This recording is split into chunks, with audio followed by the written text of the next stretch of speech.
patience, wisdom, and to allow the king to digest, decide based on spirit of the constitution and the discretion of his highness. World News from the BBC.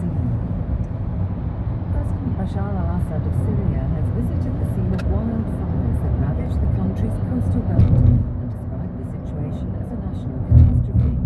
Mr. Assad promised state help for the region, which is a mainstay of support for his government. The British socialite Ghislaine Maxwell, a long-standing friend of the late convicted sex offender Jeffrey Epstein, is due in court today to challenge the disclosure of evidence she has given. The appeals court in New York will review an earlier order for the unsealing of a mass of documents, including her sworn testimony about the disgraced financier. Ms.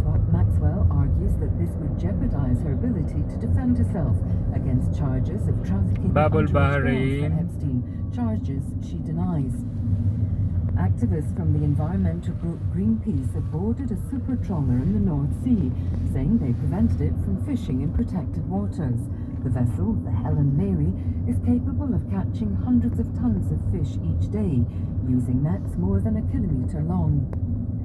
Researchers from a university in Portugal say they've located the wreck of the first ship to be sunk by Germany in Portuguese waters during the First World War.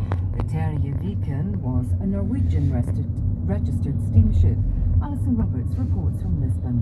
The team at Lisbon's Universidade Nova described the entrance to the River Tagus as a cemetery of ships of all ages. But the wreck of the Terje is only the second from the First World War actually to be identified in the estuary.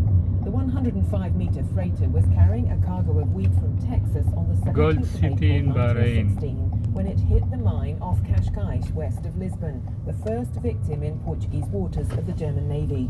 According to the researchers, the submarine that laid the mine was the same one that sunk the Britannic, the twin ship of the Titanic, later in the same year.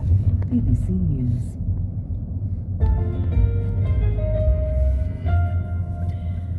Hello, welcome to NewsHour from the BBC World Service. It comes to you live from London. I'm Razia Iqbal. Today we'll hear from the Czech Republic in just a moment and speak to a doctor and the country's health minister about efforts to stop what's currently Europe's most serious coronavirus outbreak. That's our top story today. Also on the programme, the second day of hearings in the US Senate to confirm Amy Coney Barrett to the Supreme Court.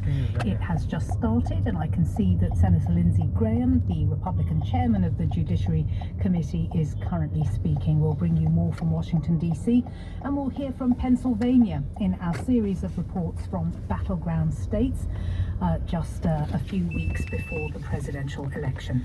Also, a new lease of life for Thailand's beaches as the pandemic brings its famous full moon parties to an end.